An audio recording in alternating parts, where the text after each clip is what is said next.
chicos de segundo nivel. Hoy están haciendo preguntas realmente complejas y la de Miguel está tremenda, pero bueno, vamos a tener que contestarla porque hoy es el día de micrófono abierto de la clase. Miguel, que saben que es psiquiatra, porque bueno, se presentó en el grupo, pregunta cómo se crea una personalidad perversa. Ustedes ya lo vieron esto, es solo que no es fácil dentro del contenido que están aprendiendo poder llevarlo a la realidad, a las personas con las que ustedes trabajan. Así que lo vamos a llevar la teoría que aprendieron a un caso real. Ya lo hicimos muchas veces, pero ustedes se dieron cuenta que trabajar con gente sana es muy fácil, trabajar con personas que tienen problemas de verdad no es tan fácil. Bueno, el caso de Miguel, justamente él no trabaja con las personas más fáciles de este mundo. Así que vamos a hablar distintos ejemplos sobre cómo se forma una personalidad que es capaz de comportarse en forma, vamos a decir perversa, el uso perverso, o sea, realmente disfuncional en forma extrema. Primero y principal, ustedes ya vieron el año pasado cuando vimos las múltiples formas del trauma, que el trauma empieza con la anulación de una emoción, ¿sí? Cuando en un momento yo anulo mi percepción de la realidad. Con lo cual, siempre la máxima de esta escuela es toda emoción, percepción, sensación es necesaria para comunicarnos con el mundo. Siempre. Por supuesto, sentir miedo a largo plazo, saben que es malo, angustia a largo plazo, pero toda emoción, sensación, por más que no nos guste, nos habla de lo que está pasando o nos está pasando, ¿sí? Entonces, empieza con la anulación de una emoción. Una vez que esta emoción se anula, una parte de nuestra personalidad, en este caso el subconsciente y el inconsciente, empiezan a no tener el GPS para conectarse con el mundo. ¿Sí? Pierden una parte de su GPS, falta una frecuencia de conexión, tanto sea si me autopercibo o si percibo al mundo. Es una parte de nuestro GPS o de nuestra capacidad de relación con el mundo que deja de funcionar. Entonces, cuando eso pasa, nos limitamos a lo que sí sentimos o sí percibimos. ¿Estamos bien? Hasta ahí estamos bien. Cuando nos limitamos, empezamos con las primeras características extrañas. Porque si mi problema, por ejemplo, es que yo sentí rechazo, entonces empecé a anular mis deseos, mi necesidad, mi felicidad, porque necesito estar luchando o preparándome, defendiéndome de este rechazo, y porque los rechazados de alguna manera no merecen la realidad, yo comienzo a anular un montón de estas emociones, percepciones, necesidades propias. Y me quedo atrapado en el rechazo. Y vivo en ese mundo donde me escondo, vivo en un estado de huida crónica para no ser rechazado, y además lo que estoy viendo todo el tiempo es rechazo, incluso donde no existe, porque mi percepción del mundo se ve limitada. Esto pasa con la traición, con el abandono, con un montón de situaciones, ¿sí? Pero también puede pasar que yo anule una emoción porque esa emoción es demasiado para poder sobrevivirla. Y ese es el caso del que vamos a hablar ahora. En este caso tenemos un niño que era el hijo del medio, de una familia normal, común y corriente, pero lo que les pasó fue que a cierta edad, cuando él estaba en primero o segundo grado, un hermano mayor y uno menor, su madre agarra cáncer. Hace muchos años, ¿sí? En este momento esta persona tiene 50, así que hace tantos años atrás el manejo del cáncer era mucho más difícil que hoy. Hoy es difícil y antes era más difícil. Claro, se encuentran en un pueblo del interior del país con una madre muy enferma, con un cáncer de mama muy complicado, y un padre, obviamente, que se encuentra con una situación de esta, con 3 niños pequeñitos.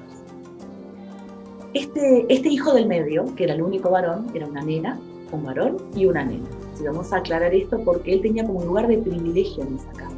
Era el varón de la casa, el querido, el nene. Se encuentra repentinamente descontrolado, descuidado, no observado, pongan la palabra que ustedes quieran.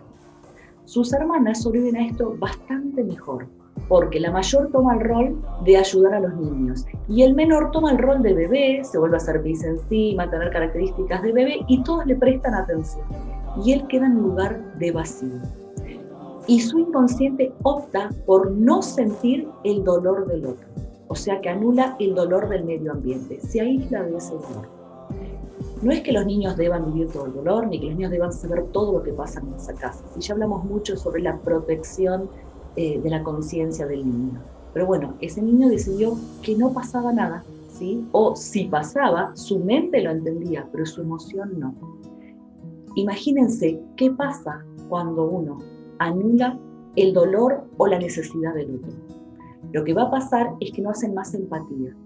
No cualquier empatía, empatía al sufrimiento, al dolor, al maltrato, al despojo, todo lo que es dolor ajeno no lo van a sentir más. A partir de ahí, este niño, que por supuesto su madre se salvó, su padre logró también salir de esta circunstancia, después se divorciaron los padres, circunstancia que también empeoró un poco la situación, se convirtió en un niño que cuando se le ocurría algo en la cabeza, evaluaba la realidad, como todas las personas, niños, adultos, evaluamos la realidad a ver si es posible. Si a mí me gusta el auto, vehículo de mi vecino, por más que me guste, no lo voy a agarrar como propio, porque sé que es suyo, que no corresponde, que él va a sufrir y que es ilegal. ¿Sí? O sea, nosotros empezamos siempre a evaluar nuestra necesidad, luego la realidad, y tomamos una decisión. Cuando uno no evalúa el dolor del mundo, no ve lo que pasa afuera, y la decisión propia avanza sin ningún filtro.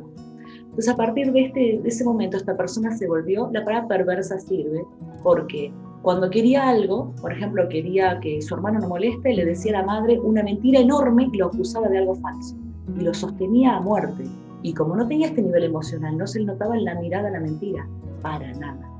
Si quería algo de una compañera, hacía lo que sea, la manipulaba, le llenaba la cabeza, lo que sea. ¿Sí? No les puedo contar cosas privadas porque es una persona real con la que trabajé. Si quería algo que otro tenía, iba, lo agarraba, lo escondía y se lo robaba. Y así transcurrió toda su vida, en donde cuando necesitaba algo, iba y lo tomaba. Y cuando cambiaba de opinión, ¿sí? Por ejemplo, algo muy importante, él tenía un gran amigo al que ayudó en un divorcio. Y después se empezó a salir con la esposa de ese mejor amigo. Y según él, en sus propias palabras, es porque ¿a quién lastimamos si ya no estábamos juntos? Pero lo que el amigo decía es, él me ayudó a dejarla, hablaba barbaridades, decía cosas espantosas. De hecho, fue parte, fue la persona más fuerte que me habló tan mal de ella que yo decidí dejarla. ¿Cómo puede ser que hoy la elija? Porque su mente, como no evalúa el dolor de afuera, solo evalúa su propia necesidad, observa, toma y actúa. Lo que es importante es que uno, cuando anula esa emoción, comienza a construir en la mente, totalmente escindido de la realidad, ¿sí? Totalmente escindido de la realidad, construcciones mentales que justifican lo que hace. Y esas construcciones, que en el mundo espiritual se llama construcción del ego, y en el mundo biológico se llama mente escindida, y es escindida porque es un pensamiento que parece real, que se siente real, que nosotros sentimos que es coherente, totalmente coherente, pero no tiene conexiones reales con el mundo, ¿sí? Porque no tiene esta parte del GPS. Entonces, las personalidades perversas empiezan de esta manera, de todas variables, ¿sí? Con una emoción que se anula. Esta emoción no es siempre me rechazaron, me lastimaron, abusaron de mí, ¿sí? No. De hecho, esas suelen producir personas sumisas, que no accionan, pero perder la capacidad de tener miedo, perder la capacidad de amar al otro, perder el amor propio, perder la necesidad de sentir placer, de sentir deseo. Ese tipo de emoción es la que produce a largo plazo algo mucho más peligroso, porque cuando perdemos ese tipo de emoción, avanzamos por el mundo sin poder evaluar nada de lo que pasa alrededor. Y como no estamos como achicaditos porque no fue mal, sino que anulamos y seguimos adelante, solemos tener actitudes que son realmente tremendas, ¿sí? Podemos robar, matar, asesinar, comportarnos de maneras muy extrañas a la vista de la humanidad normal porque nos falta la mitad de ese GPS. Por lo tanto, el trabajo es el que ustedes ya saben hacer. ¿Qué es lo que tenemos que hacer? Obviamente, no en nuestra escuela solo sabemos que hay que escuchar lo que la persona nos cuenta cuando viene a pedir ayuda. Claro que la escuchamos mucho, muchísimo, pero siempre tenemos que tener en cuenta que lo que la persona nos cuenta es la elaboración de la elaboración de la elaboración. Y cuando alguien tiene un rasgo de este tipo, su elaboración es su ego, es su mente, su inversión psíquica. No está viendo la realidad, está viendo lo que puede. Ni siquiera es lo que quiere, está viendo con la única ventana que tiene abierta, ¿sí? Y construye con esos materiales de esa ventana que tiene abierta. Por lo tanto, nosotros siempre escuchamos, pero no lo tomamos como una certeza. Y empezamos con nuestros diagnósticos. Inducción al subconsciente, que no nos miente, porque la persona nos va a contar lo que pasó. Obviamente lo va a evaluar a su manera, pero lo que pasó lo puede contar correctamente, ¿sí? Lo dice, después lo va a justificar de cualquier manera, pero nos cuenta lo que pasó. Podemos utilizar el test muscular de balancing, el test muscular, y si también les gusta el péndulo, también, porque necesitamos muchas formas de evaluar para poder entrar a la verdad de estas mentes. No hacer un diagnóstico estricto, sino ir caminando en búsqueda de qué es lo que está pasando. Porque nosotros no decimos, es psicótico, es esquizofrénico. Bueno, la persona que pidió esta pregunta sí puede porque tiene un título médico y está habilitado a evaluar de esta manera. Nosotros no. Entonces, lo que decimos es, hay un programa activo. Este programa tiene una inversión psíquica y también tiene una anulación emocional. Nosotros trabajamos en el proceso humano, en qué le pasa. Y vamos a ir trabajando con distintas técnicas de trauma hasta que logremos la recuperación emocional original. ¿Sí? Recuerden que no podemos ir directamente a la recuperación emocional, porque esa anulación de la emoción fue la decisión que el inconsciente tomó para poder salvarse. Claro, en el mundo real da terror, pero en el mundo del inconsciente fue la forma de salvar la vida de ese niño que hoy es un adulto. Entonces, necesitamos ir entrando, creando redes neuronales, más redes neuronales, conectando la corteza sensorial, la corteza cerebral, la corteza sensitiva, y cuando hay suficientes zonas conectadas, ahí es cuando podemos recuperar la emoción. El día que recuperamos, lo que esta persona tuvo que hacer, que trabajó conmigo, fue entrar a ese lugar y sentir todo el dolor, el abandono, la sensación de que no valía nada, de que se moría en ese vacío. Cuando entró en ese lugar y pudo decir, yo como niño me sentía así, no fue la culpa de nadie, pero yo me sentía así, fue horrible, y lo recuperé, en ese momento logró ver realmente el mundo como él. Lo difícil acá fue, aunque no lo crean, no fue todo ese trabajo, fue que cuando él empezó a ver el mundo tal cual era, se dio cuenta quién era. Y fue muy duro darse cuenta cómo se había comportado durante toda su vida. Obviamente, él siempre decía, no fui yo, fue la inversión psíquica. Es lo que él se decía. Obviamente siempre somos nosotros, siempre es cada uno. Pero también hay que entender esto. Estas inversiones psíquicas y estas anulaciones emocionales nos hacen ver el mundo como podemos, no como elegimos. Por eso esta frase muy New Age de, elijo ser malo, elijo un cáncer, elijo... No elegimos. ¿Sí? Obviamente tenemos un cierto libre albedrío, tenemos nuestra responsabilidad en la vida, mucho. Pero una vez que se anula la emoción y nos falta el GPS, ¿sí? Tenemos que recuperar el GPS para estar de nuevo en la normotonía. O estamos en normotonía, elegimos, porque tenemos todos los escáneres a la realidad conectados.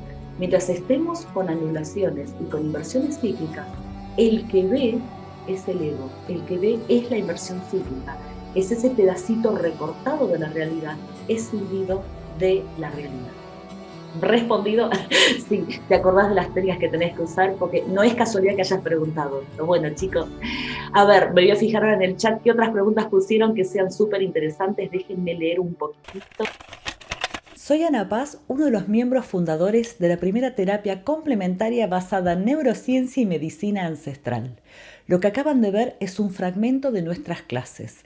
Y si prestan atención en nuestro blog y en YouTube, en los siguientes meses van a encontrar más de 30 fragmentos de clase para que nos conozcan un poquitito más.